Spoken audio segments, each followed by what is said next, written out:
आता पाहूयात विस्तृत बातमीपत्र।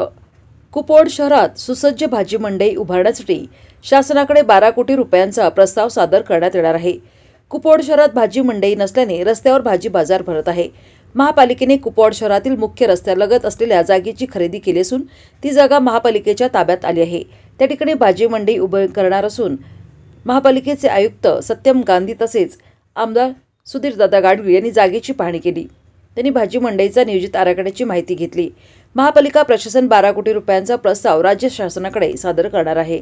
आमदार सुधीर गाडगीळ यांनी लवकरच हा प्रस्ताव मंजूर करून घेऊन या ठिकाणी भाजी मंडई उभी केली जाईल असे आमदार गाडगीळ यांनी सांगितले।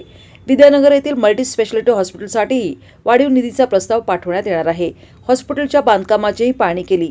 माजी नगरसेवक विष्णू माने, राजेंद्र कुंभार, सोनाली सागरे, माजी उपमहापौर मोहन बापू जाधव, रवींद्र सदामते, सुनील भोसले, प्रकाश पाटील, विश्वजित पाटील, प्रसाद वलकोंटे यांच्यासह कार्यकर्ते उपस्थित होते।